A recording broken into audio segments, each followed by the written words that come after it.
Engkau yang berjanji setia,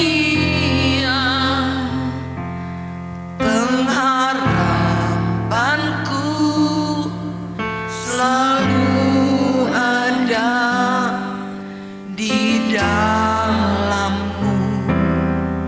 Amin Yesus.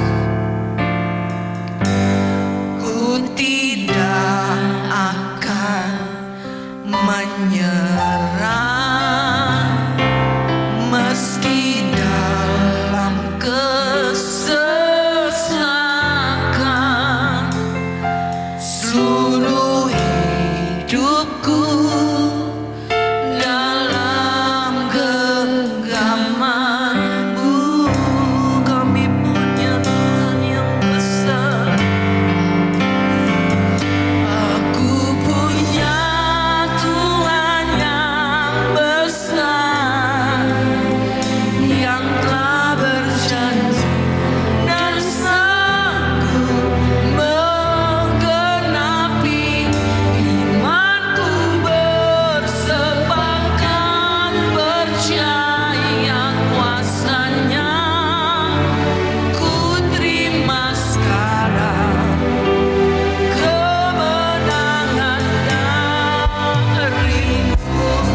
adalah Raja di atas segala raja.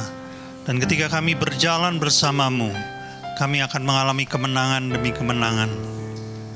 Pagi ini kami mohon anugerah-Mu curahkan tengah-tengah kami, untuk kami bisa menerima firman-Mu, untuk kami bisa menerima jamahan Roh Kudus-Mu, dan kami diubahkan menjadi pribadi yang Kau ingini, pribadi yang menjadi berkat, pribadi yang berkarakter Kristus, pribadi yang memuliakan Tuhan. Terima kasih Tuhan, mari Roh Kudus bekerjalah di tengah-tengah kami, di dalam nama yang kudus, Yesus Kristus Tuhan. Sama-sama kita katakan, amin. Shalom, selamat pagi, silakan duduk. Ya,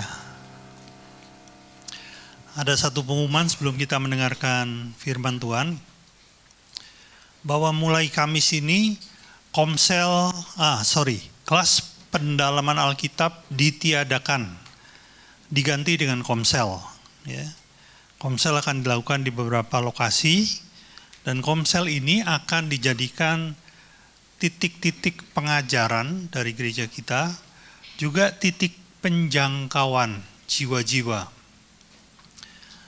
Ini yang kita dapat di awal tahun, dan kita akan lakukan perintah ini. Bagi saudara yang rindu untuk atau ingin rumahnya dipakai menjadi tempat komsel, saudara bisa beritahu ke saya atau ke istri saya. Nanti kita atur bagaimana pelaksanaannya. Jadi kami sini sudah tidak ada kelas PA. Nah, pada Rabu malam tetap ada ada doa malam. Setelah doa malam ada pengarahan singkat untuk materi komsel. Ya, setelah doa malam. Itu saja firman yang disampaikan. Pengumuman. Saudara, ada beberapa orang yang menghubungi saya maupun istri saya, mengingatkan untuk khotbah tentang kasih karunia dilanjutkan, ya, karena memang kemarin hanya 3 poin yang diberikan. Jadi saya ikuti saran tersebut. Kita akan melanjutkan tentang khotbah kasih karunia. Kali ini seri yang kedua. Dan pada kali ini saya akan membagikan hanya 2 poin tentang kasih karunia. Masih ada yang ingat apa arti kasih karunia kemarin? Wah, ingat semua. Kemampuan Allah yang diberikan kepada kita sehingga kita mampu melakukan apa yang tidak mampu kita lakukan. Haleluya. Itu kasih karunia. Definisi yang pertama yang dibagikan pada khotbah 2 minggu yang lalu adalah poin tersebut. Nah, kasih karunia itu ternyata juga punya definisi yang kedua, dan ini yang saya mau bagikan hari ini. Definisinya adalah anugerah atau pemberian dari Tuhan yang tidak layak kita terima. Saya ulangi ya, anugerah atau pemberian dari Tuhan yang tidak layak kita terima. Itulah kasih karunia. Salah satunya adalah keselamatan, saudara. Keselamatan yang sudah diberikan kepada Anda dan saya sesungguhnya adalah kasih karunia. Dan itu bukan hasil perbuatan kita. Itu adalah karya dari Kristus yang bersedia menanggung hukuman Anda dan saya. Dia naik atas kayu salib, menanggung semua hukuman dosa, sehingga oleh karenanya Anda dan saya diselamatkan. Itu kasih karunia. Pemberian yang luar biasa yang mestinya tidak layak untuk kita terima. Ya. Saudara, tanggal 7 Januari kemarin ada satu peristiwa besar di Amerika, saudara pasti sudah dengar, yaitu kebakaran terhebat yang pernah terjadi sepanjang sejarah Amerika di sebuah kota yang juga luar biasa maju dengan segala macam budaya dan teknologinya, yaitu di Los Angeles. Kemarin itu ketika saya cek di internet, beritanya api itu masih belum bisa dipadamkan. Bahkan katanya menurut ramalan cuaca bisa akan bertambah buruk pada minggu-minggu ke depan. Saya nggak tahu dengan hari ini, mungkin saudara ada yang mengikuti. Tapi saya punya sedikit cuplikan, tolong dipersiapkan ya, tentang bagaimana Los Angeles sebelum terbakar dan sesudah terbakar. Ya, ada cuplikannya. Mari kita lihat bersama. Ya. Mudah-mudahan kelihatan ini sebelum kebakaran dan ini sudah kebakaran, saudara. Ya. Pendek saja ini. Oke, cukup ya.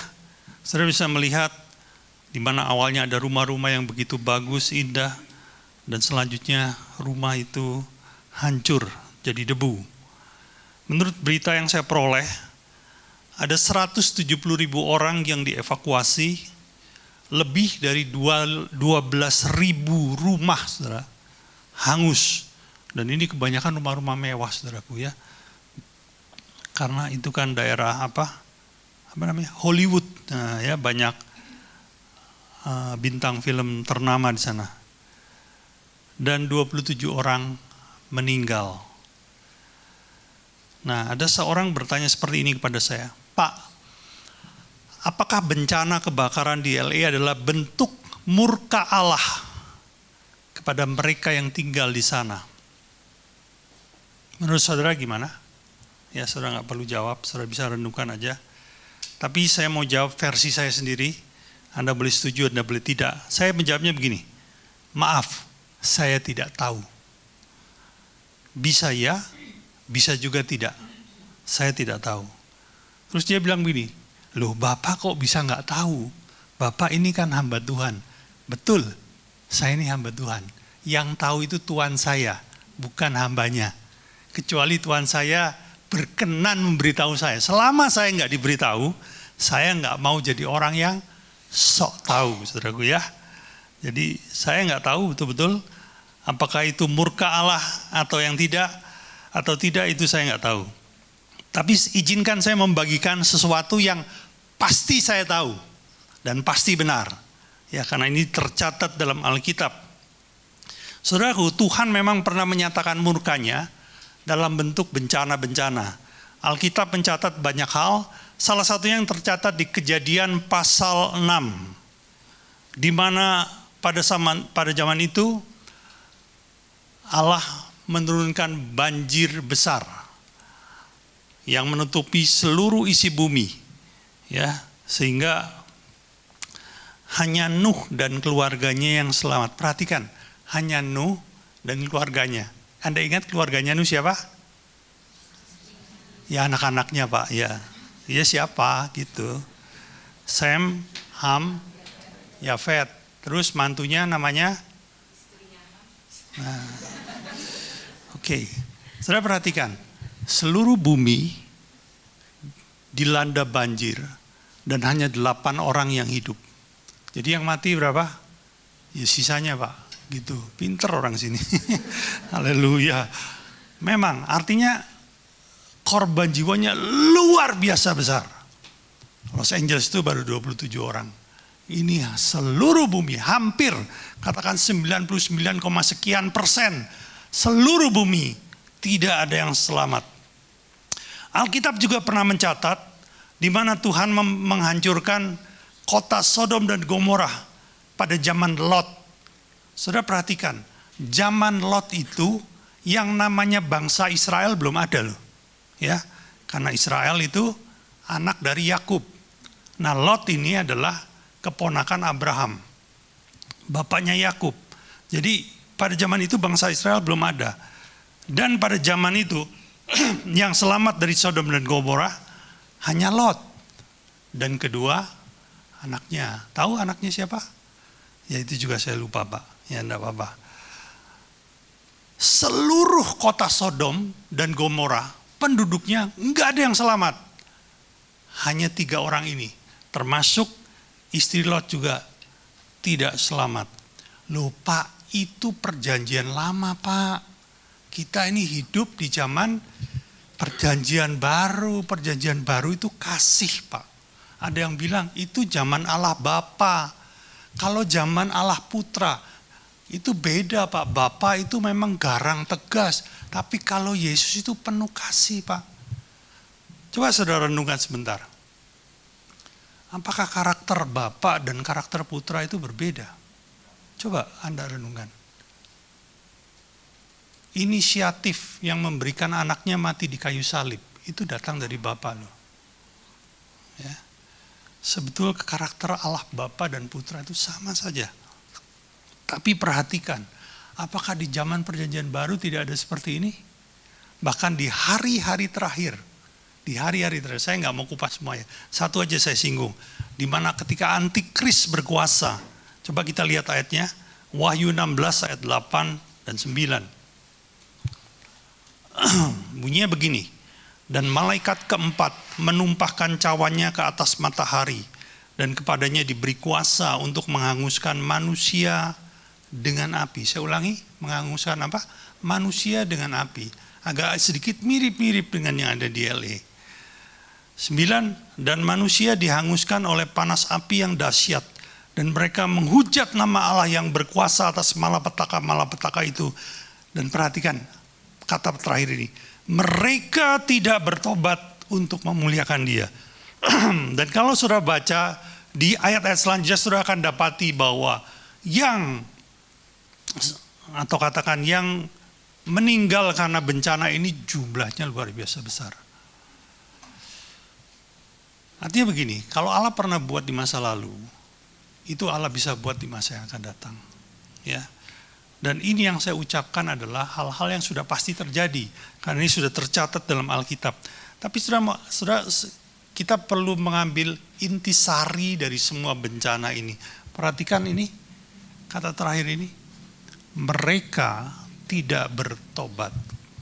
Saudara, Allah kita itu bukan Allah yang baperan, sedikit-sedikit gampang marah, sedikit-sedikit binasakan, sedikit-sedikit matiin aja itu orang. Enggak seperti itu, saudaraku.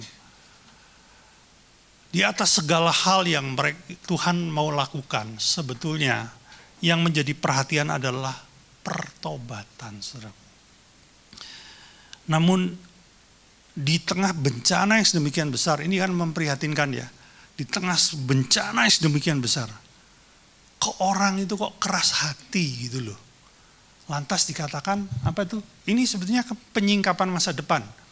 Jadi ketika itu terjadi, ada banyak orang tidak bertobat, tetap memegang, tetap hidup di dalam dosa, saudara. Padahal dari segala sesuatunya yang Tuhan rindukan adalah pertobatan. Saya boleh bilang begini dengan kata-kata yang lebih sederhana. Dia itu seperti bapak, dan memukul anaknya itu pilihan terakhir. Dan kalaupun itu dia lakukan dengan satu harapan, yaitu pertobatan dari anaknya. Sebenarnya itu yang dia mau buat, saudara. Dan ini pula yang dia kerjakan dari perjanjian lama sampai hari ini.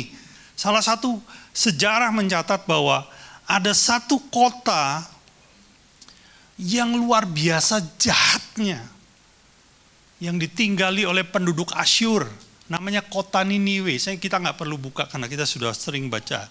Ini kota yang pada masa itu, saudara. Pada masa itu, kota ini adalah kota terbesar yang ada. Dikatakan jumlah penduduknya lebih dari 120.000 orang. Dan kalau orang mau mengelilingi kota itu, mereka harus berjalan 3 hari 3 malam. Itu pun belum selesai, saudara. Begitu luas, begitu besar, begitu hebatnya kota ini. Tetapi yang naik ke hadapan Allah apa? Kejahatan dari penduduk ini luar biasa. Lalu Tuhan berfirman kepada Yunus, sampaikan 40 hari lagi kota ini akan dihancurkan. Itu udah jelas loh. Tapi ketika mereka mendapat firman ini, apa yang mereka buat? Sang raja memberikan perintah khusus kepada semua penduduknya, bahkan ini diterapkan kepada ternaknya, kepada binatangnya, kepada lembu, kepada kambing domanya, ikut harus melakukan, yaitu mereka memutuskan berpuasa dan meninggalkan segala kejahatannya. Mereka menyerukan pertobatan secara massal bagi seluruh isi kota itu. Apa yang terjadi, saudaraku? Allah membatalkan loh bencana itu. Allah membatalkan murkanya yang sudah disampaikan itu. Saudara, tangkap satu hal. Yang pertama, kita kemarin udah bahas ya, ada 3 poin di mana di situ kasih karunia diberikan. Ya, kemarin ya, 2 minggu yang lalu. Nah, ini yang poin yang keempat. Kalau Anda ingin memperoleh kasih karunia itu akan diberikan kepada orang-orang yang memutuskan bertobat. Pertobatan itu mendatangkan kasih karunia, saudara. Saya mau beri kita lihat satu foto lagi, Richard Tan. Nah, saudara pasti nggak tahu orang ini. Ini orang Singapura. Orang ini terkenal jahat luar biasa. Jahat. Dari umur 14 tahun sampai umur 30 tahun keluar masuk penjara. 5 kali keluar masuk penjara. Dari umur 14 tahun dia sudah mencuri, sudah kalau di supermarket itu ngambil nggak bayar itu ya gitulah kira-kira ya. Sudah menjual narkotik, dan salah satu hal terburuk yang dia lakukan itu apa? Dia melakukan perampokan, tapi namanya perampokan lift. Tahu apa yang dia buat, saudaraku? Waktu dia masih muda, dia merasa untuk merampok setiap orang dia nggak mampu. Jadi yang dia jadikan sasaran adalah oma dan opa. Kalau di Singapura kan banyak orang tinggal di apartemen ya. Jadi kalau mereka mau masuk ke kamarnya mereka harus naik ke lantai berapa, 10, 11, 12 dan sebagainya. Nah mereka dia tunggu ada oma dan opa yang nggak ada temannya masuk lift dan dia ikut masuk sambil membawa pisau. Dan dia rampas itu perhiasan, dia rampas tuh tasnya semua, dompet, uangnya dia rampas. Jadi yang dia kincer itu orang-orang yang nggak mampu mempertahankan diri. Dan itu dia lakukan puluhan kali, saudaraku. Luar biasa jahat nih orang. Umur 16 tahun masuk penjara lagi. Sampai umur 33 tahun, dia 4 kali masuk penjara. Yang kelima adalah dia bergabung. Ketika dia sudah umur 33 tahun, baru keluar dari penjara. Enggak berapa lama diajak temannya bergabung dengan sebuah kartel narkotik internasional. Jadi kejahatannya udah semakin hebat ini. Dan dia bergabung dengan kartel itu, dia menjadi tokoh kunci yang mengimport narkotik ke Singapura. Dia jadi tokoh kuncinya. Dan saudara tahu apa akibatnya? Ribuan anak-anak muda di Singapura rusak hidupnya gara-gara kejahatan yang dia buat. Jahat nggak itu orang? Kalau saudara jadi Tuhan mau diapain tuh orang? Di blender Pak, gitu. Dirujak aja Pak. Kira-kira kan begitu ya. Nggak layak itu Pak. Kejahatannya sedemikian besar. Tapi saudara tahu nggak? Pada satu ketika Richard tertangkap, ini yang tertangkap kesekian kali. Pada saat itu istrinya mengandung, saudaraku. Mengandung sudah 9 bulan. Tapi istrinya juga ditangkap karena dianggap istrinya ini punya informasi penting. Polisi itu kan mau mencari informasi. Bosnya siapa gitu loh. Otaknya siapa gitu. Dan dia mau cari informasi dari segala sumber yang dia bisa dapat. Termasuk istrinya si Richard. Jadi Richard masuk penjara, diinterogasi, istrinya dibawa ke kantor polisi, juga diinterogasi dalam kondisi hamil tua, saudaraku. Tidak diizinkan pulang karena dianggap masih belum ada informasi yang cukup solid. Diinterogasi sampai istrinya itu melahirkan di kantor polisi. Ini di Singapura, saudaraku. Seperti itu. Dan istrinya melahirkan dalam kondisi yang sangat sulit. Kondisinya gawat, tapi untungnya dua-duanya selamat. Anak dan istrinya selamat. Di titik itulah Richard mulai berubah. Roh Kudus berbicara begini sama Richard.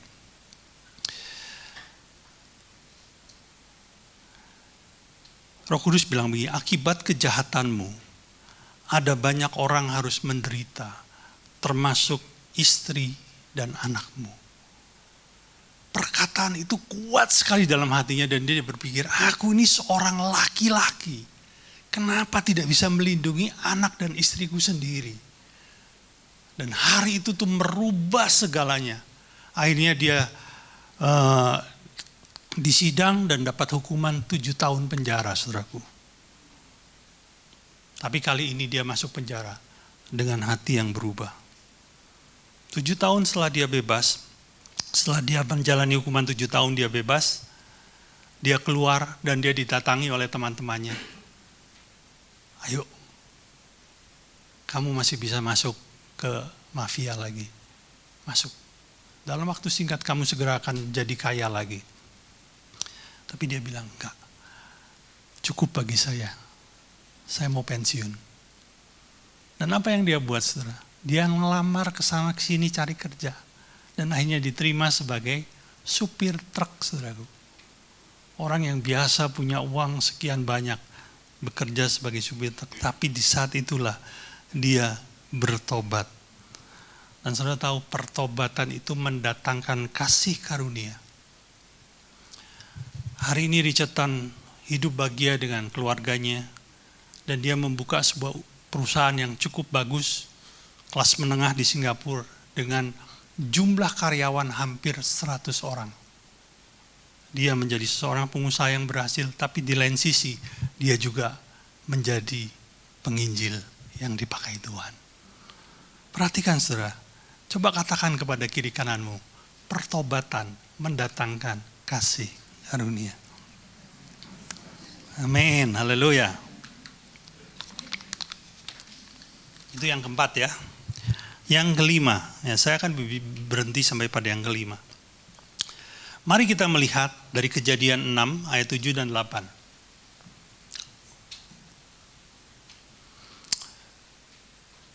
Bunyinya begini.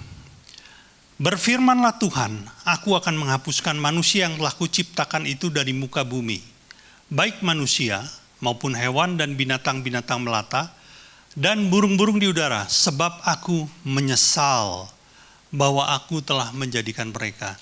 Perhatikan ayat yang ke-8. Tetapi Nuh mendapat kasih karunia di mata Tuhan. Ada satu pribadi yang memperoleh kasih karunia. Ini zaman jauh sebelum ada yang namanya bangsa Israel. Belum ada bangsa Israel. Saudara tangkap nggak di sini? Ternyata tidak semua orang memperoleh kasih karunia. Dan pada masa itu hanya Nuh loh yang memperoleh kasih karunia. Pertanyaannya, kenapa Nuh mendapatkan kasih karunia? Kan begitu toh. Ya, ada beberapa hal tapi ya, pagi ini saya mau singgung satu saja. Mari kita lompat ke Kejadian 14. Kejadian 6 ayat 14. Bunyinya begini. Buatlah bagimu sebuah bahtera dari kayu gofir. Bahtera itu harus kau buat berpetak-petak dan harus kau tutup dengan pakal dari luar dan dari dalam. Saudara, ini adalah perintah Tuhan kepada Nuh untuk membangun sebuah bahtera yang kalau kita baca di ayat-ayat selanjutnya itu ditulis detailnya harus seperti apa, kamarnya berapa, panjangnya berapa, semuanya ada di situ. Dan perhatikan ayat ke-22. Kita lompat ke ayat 22. Lalu Nuh melakukan semuanya itu. Saya ulangi. Lalu Nuh melakukan semuanya itu. Tepat seperti yang diperintahkan Allah kepadanya, demikianlah dilakukannya. Saudara, saya mau bilang begini. Kasih karunia diberikan kepada mereka yang bersedia melakukan kehendaknya. Saya ulangi ya. Kasih karunia diberikan kepada mereka yang bersedia melakukan kehendaknya atau perintahnya. Semakin sulit perintah Tuhan, sebetulnya ada semakin besar kasih karunia disediakan. Nanti saudara akan mengerti hal ini. Saudara, perintah yang diberikan Nuh itu sebetulnya proyek mustahil. Saya ulangi ya, itu proyek mustahil. Kita harus ingat dulu, Nuh itu hidup kira-kira 4.000 tahun yang lalu sebelum kita hidup. Dan saudara bisa bayangkan 4.000 tahun yang lalu itu ada teknologi yang seperti apa, ada peralatan yang seperti apa. Tapi dalam kondisi yang seperti itu, Nuh diminta membangun bahtera yang panjangnya 135 meter, saudara. Itu ya, gerbang depan kita sampai ke gerbang belakang itu panjangnya hanya 45 meter. Ini 135 meter. Anda bisa bayangkan, lebar Bahtera itu 23 meter lebarnya. Ini dari sini ke sana aja panjangnya cuma 15 meter, saudara. Itu 23 meter. Tingginya 14 meter. Dan itu perlu dibangun dengan alat yang seadanya saja. Nuh itu bukan tukang kayu, saudara. Yesus lahir dari keluarga tukang kayu. Nuh itu enggak, saudaraku. Ini proyek yang mustahil dikerjakan. Saya ada fotonya, coba. Ini sedikit memberi ilustrasi ya. Ini bukan foto, ini bikinan, saudara. Ya. Bayangkan seluruh binatang bisa masuk ke sini. Ya memang cuma sepasang-sepasang ya. Binatang haram sepasang, binatang yang tidak haram beberapa pasang. Itu masuk ke sini, saudaraku. Dan ini dibuat oleh Nuh bersama 3 orang anaknya, Sem, Ham, dan Yafet. Tidak ada gergaji, tidak ada mesin bor, bahkan loh mungkin saat itu belum ada yang namanya meteran. Ya, kalau kita sekarang udah ada, nggak ada, saudara. Membangun seperti ini, saudara, proyek gila ini. Ada beberapa peneliti mengatakan bahwa lama atau durasi waktu yang diperlukan Nuh untuk membangun Bahtera ini adalah 120 tahun, saudaraku. Mungkin nggak? Mungkin, karena hidup dikatakan Nuh usianya mencapai berapa? 600. Jadi mungkin 120. Ya, atau paling tidak lah, itu harus bisa selesai di atas puluhan tahun paling tidak. Kalau saudara nggak percaya 120. Kok bisa ya? Kok bisa jadi ya? Saudara bisa pernah nggak merenungkan itu? Kok bisa ya 4 orang? Kok jadi ya? Saudara, semakin sulit perintah Allah, semakin besar kasih karunia yang diberikan. Seakan-akan ini imajinasi saya ya. Nuh yang tidak punya keahlian tukang kayu, tiba-tiba mendadak punya keahlian itu. Dia nggak pernah belajar mungkin jadi tukang kayu yang pandai itu seperti apa. Tiba-tiba itu ada, mengalir dalam hidupnya. Nuh yang tidak pernah memotong kayu, tiba-tiba jadi pandai memotong kayu. Tiba-tiba ada ide-ide yang muncul yang membuat dia mampu melakukan walaupun dengan alat-alat yang begitu sederhana. Dan saya mau bilang sebetulnya ini selesai karena kasih karunia, bukan karena Nuh, saudaraku. Nuh hanya punya ketaatan, kesediaan untuk melakukan perintah itu.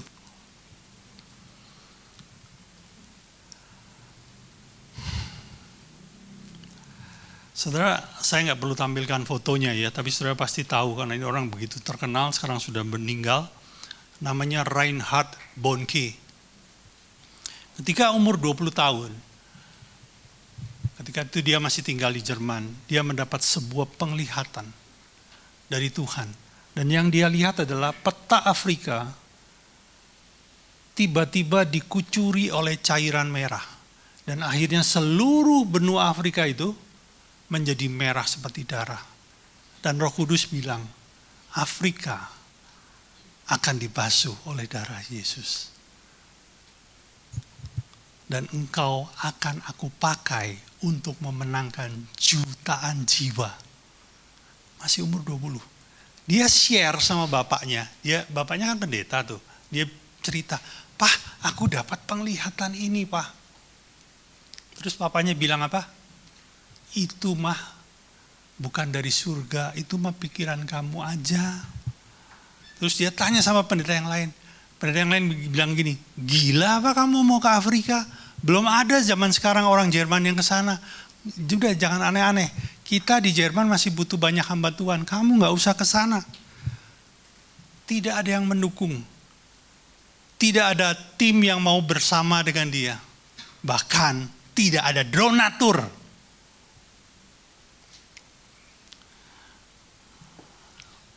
Tapi Tapi di akhir pelayanannya, beliau meninggal di usia sekitar 82, di akhir pelayanannya, tercatat official, 65 juta jiwa orang Afrika diselamatkan melalui pelayanan Reinhard Bonnke. Saudara, semakin sulit sebuah perintah, semakin besar kasih karunia yang disediakan buat orang itu. Karena sebetulnya yang dicari Tuhan bukan mampu atau tidak. Tuhan mau tanya, kamu mau nggak? Bersedia nggak? Sudahlah, kita ngaku aja di hadapan Tuhan. Kita ini kalau disuruh-suruh Tuhan, kita ini nggak mampu kok. Betul nggak? Mana sih dari kita ini yang mampu? Nggak mampu. Cuma Tuhan mau tanya, kamu mau nggak kupakai? Di titik Anda berkata, saya mau. Di situ kasih karunia disediakan. Satu kali saya kedatangan seorang pemuda yang sudah punya usaha yang cukup baik. Dia punya aset beberapa miliar di kota ini, saudaraku. Saya bercerita tentang Yesus kepada pemuda ini. Dan ketika selesai pembicaraan, dia bilang begini, Har, bisa nggak saya terima Yesus, tapi saya tidak perlu meninggalkan dosa? Saya ulangi ya, dia bilang begini, bisa nggak saya terima Yesus, tapi saya tidak perlu meninggalkan dosa? Saya bilang, kenapa? Terima Yesus, langkah selanjutnya ya meninggalkan dosa, itu memang perintah dia. Dia bilang gini, kalau hanya menerima Yesus, saya bisa, Har. Tapi kalau meninggalkan dosa, saya khawatir nggak mampu. Karena dosa saya itu banyak. Dan ada beberapa yang saya cintai. Ya uang banyak, saudara. Maaf ya, kepingin ini, kepingin itu, dia bisa bayar. Jadi dia bilang, untuk meninggalkan dosa, saya nggak mampu, Har. Lalu saya bilang begini, kalau engkau melakukan dengan kekuatanmu sendiri, memang kau nggak akan mampu. Tetapi ketika engkau mau berjalan bersama Tuhan, ada kasih karunia yang membuatmu mampu melakukannya. Bahkan perintah yang paling sederhana di dalam Alkitab, di situ juga ada kasih karunia. Jadi jangan pernah berpikir, kita ini mau melakukan sesuatu untuk Tuhan, bahkan perintah-perintah yang paling sederhana, kita berpikir, oh itu saya bisa itu. No, saudara. Semua itu bisa karena ada kasih karunia. Ya. Mungkin Anda ada yang terikat dengan pornografi, Anda merasa sulit untuk lepas. Tapi saya jamin, waktu engkau mau berjalan bersama Tuhan, Tuhan akan memampukanmu. Ya. Loh Bapak kok sok tahu sih Pak? Loh saya itu ngalamin seperti itu, saudaraku. Saya ini punya keterikatan, punya kecanduan pada beberapa hal. Waktu saya coba untuk tinggalkan itu, untuk berhenti melakukan itu dengan kekuatan saya gagal, saudaraku. Tapi waktu saya mau berjalan, saya ikuti caranya Tuhan, saya bisa lewati itu. Dan saya terbebas dari itu. Karena itu saya berani saya bicara di hadapan saudara. Bahwa kesediaan untuk melakukan kehendaknya itu mendatangkan kasih karunia. Amin, saudaraku. Jadi hari ini saya mau bicara singkat saja, saudaraku. Saya ulangi ya, kasih karunia itu diberikan kepada siapa? Saya ulangi, ini mengulang yang minggu kemarin. 1, kepada orang-orang yang mengasihi dia. Pasti diberi kasih karunia. 2, kepada orang yang mau menjangkau jiwa. 3, kepada orang-orang yang rendah hati. 4, kepada orang yang mau bertobat. 5, kepada orang yang bersedia melakukan kehendaknya. Haleluya. Saudara, saya tutup dengan sebuah kesaksian sederhana, karena ini saya alami sendiri. Ya. Mungkin bagi saudara, itu kan dosa ringan Pak. Semua orang juga pernah dan pasti bisa. Buat saudara mungkin ringan, bagi saya itu nggak ringan dulu ya. Saya ini dulu punya keterikatan merokok, saudaraku. 1 hari 2 bungkus saya habiskan. Dan itu mengikat saya sudah belasan tahun. Waktu saya mengenal Yesus, saya juga nggak baik ini, saya berhenti. Seminggu jatuh lagi, 2 minggu jatuh lagi, 3 minggu jatuh lagi. Sampai saya mengerti tentang apa yang namanya kasih karunia. Dan saya mencoba mengikuti yang namanya jalan kasih karunia ini. Saudara, sejak hari itu, saya bisa totally stop. Saya bisa stop total. Berhenti total. Demikian pula dengan dosa-dosa yang lain. Kecanduan-kecanduan yang lain. Itu saya bisa tinggalkan. Karena apa? Kasih karunia. Jadi gini saudaraku, Tuhan itu enggak sekedar kasih kita perintah. Harus bisa. Enggak. Tuhan itu menyediakan alat bantu.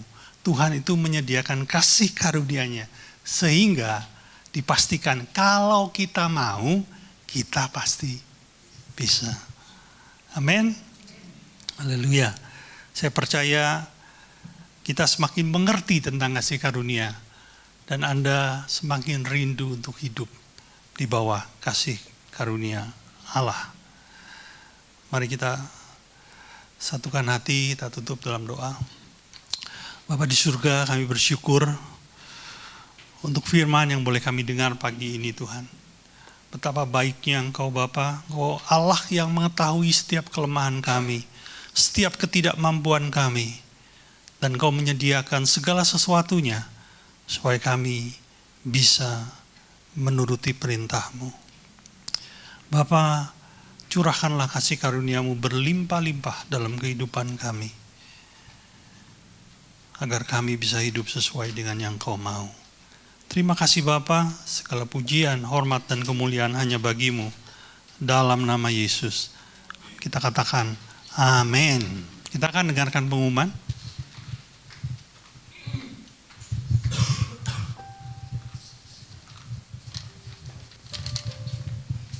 Selamat pagi Bapak Ibu, Shalom. Saya akan baca pengumuman. Bagi saudara yang ingin memberikan persembahan, bisa mengambil amplop yang ada di depan saudara dan dimasukkan ke dalam kotak persembahan yang ada di pintu keluar setelah ibadah ini selesai. Ibadah online dapat diakses dan linknya akan diinformasikan di grup PA Gereja. Untuk membangun keintiman dengan Tuhan, gereja mengajak seluruh jemaat untuk menyembah Tuhan di rumah masing-masing setiap jam 8 malam. Saudara bisa mengajak seluruh anggota keluarga untuk terlibat dalam penyembahan tersebut. Doa malam diadakan hari Rabu setiap jam 7 malam dan dimohon kehadirannya 15 menit sebelumnya. Kelas Alkitab biasanya diadakan setiap hari Kamis. Minggu ini ditiadakan, diganti komsel. Bagi saudara yang ingin rumahnya dipakai untuk komsel, harap memberitahu kepada Bu Aming setelah ibadah ini selesai. Komsel dewasa muda diadakan setiap hari Sabtu jam 3:30 sore. Itu aja pengumumannya. Mari kita doa, kita pakai berdiri, kita dengan doa penutup. Segala puji syukur Tuhan kami naikkan di hadapan-Mu. Terima kasih Bapa. Kalau kami masih boleh berhimpun di tempat ini, kami boleh memuji, membesarkan nama-Mu Tuhan. Terima kasih Bapa. Engkau baik Tuhan. Kami juga bersyukur Tuhan kalau firman-Mu telah Kau bentangkan di hati kami. Tanamkan itu semua di dalam loh hati kami Bapa. Bila kami pegang janji-Mu dalam hidup kami Tuhan. Kami juga bersyukur untuk hamba-Mu yang telah menyampaikan isi hati-Mu Tuhan. Hati hamba, hati gembala Kau taruh dalam hidupnya Tuhan. Untuk menuntun kami untuk lebih lagi mengasihi-Mu dan melayani Engkau Bapa. Kami juga bersyukur Tuhan kalau kami boleh melayani Engkau itu WL, singer, pemain musik, guru sekolah minggu. Terima kasih Bapa. Biarlah pelayanan kami hanya untuk kemuliaan nama-Mu Bapa. Murnikan hati kami dan motivasi kami untuk melayani Engkau. Terima kasih Bapa. Kami juga bersyukur untuk persembahan kami. Biarlah semua juga hanya untuk kemuliaan nama-Mu. Kami juga bawa bangsa ini ke dalam tangan kasih-Mu Tuhan. Kami minta hujan pertobatan, hujan keselamatan bagi bangsa kami. Ampunilah bangsa ini Tuhan. Biar Tuhan, bangsa ini selalu ada di hati-Mu Tuhan. Hujan pertobatan Tuhan selalu Tuhan di bangsa ini. Dia berduyun-duyun orang datang, bertekuk lutut di hadapan-Mu. dan mengaku Engkaulah Allah yang benar, Allah yang mulia Tuhan. Terima kasih Tuhan, kami memberkati pemimpin kami Tuhan, Pak Prabowo Tuhan, beri dia hikmat-Mu untuk memimpin bangsa ini Tuhan. Biar apapun yang beliau putuskan semata-mata hanya untuk kesejahteraan bangsa kami. Kami juga memberkati kota Malang Tuhan, damai sejahtera melimpah-limpah di kota kami Bapa. Terima kasih Tuhan, kami juga memberkati seluruh jemaat tempat ini Tuhan. Apapun yang mereka kerjakan jadi mereka berhasil dan nama Tuhan ditinggikan dalam hidup mereka. Terpujilah nama-Mu Tuhan. Sebelum kami pulang Tuhan, kami rindu Engkau memberkati kami. Mari kita angkat tangan kita. Diberkatilah Engkau berlimpah-limpah dengan segala yang terbaik dari Allah Bapa, kasih-Nya yang sempurna di dalam Yesus Kristus, serta kekuatan, pertolongan, dan penghiburan dari Roh Kudus memampukan engkau untuk hidup dalam segenap kehendak Allah. Kita yang menerima semuanya itu sama-sama kita katakan amin. Selamat siang, Tuhan memberkati.